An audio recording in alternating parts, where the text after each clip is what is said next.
மழை வந்து ஸ்டார்ட் ஆயிடுச்சு. டிசம்பருக்கான மழை இன்றைக்கி ஒரு 9 மணியில் ஸ்டார்ட் ஆச்சு. நிற்கவே இல்லை, தொடர்ந்து பேஞ்சிக்கிட்டே தான் இருக்குது.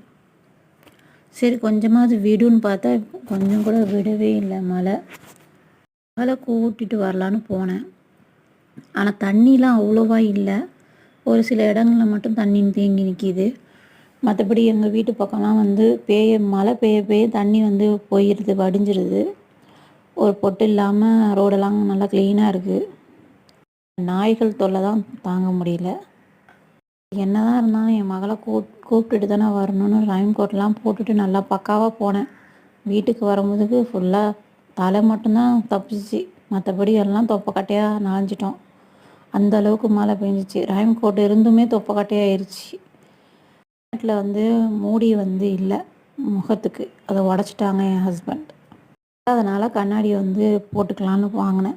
கண்ணாடி போட்டால் சுத்தமாக தெரியல. மழைக்கு டைமில் வந்து போட்டால் ஓகே, ஆனால் மழை டைமுக்கு செட்டே ஆகலை. ஆனால் கண்ணுலேயும் மூஞ்சிலையும் அந்த மழை தண்ணி வந்து ஊசி மாதிரி குத்த ஸ்டார்ட் ஆயிடுச்சு. செம்ம பெயின். மாதிரி கைகள்லேயும் வந்து விழுவுதான். ஓட்டிகிட்டு வர்றதுக்கே கொஞ்சம் கஷ்டமாக இருந்துச்சு. எப்படியோ ஓட்டிகிட்டு வந்தாச்சு ஸ்பீடாக.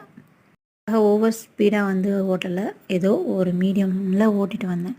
இதில் வேறு சாப்பிடாம வேறு போயிட்டேன்னா, அதுக்கப்புறம் என் மக வந்து வந்ததுக்கப்புறம் எக் ரைஸ் செஞ்சு கொடுத்தாங்க. காலையில் வந்து நான் அதுக்கப்புறம் உருளைக்கிழங்கு சீனி வரக்காவும் பரட்டியிருந்தேன்.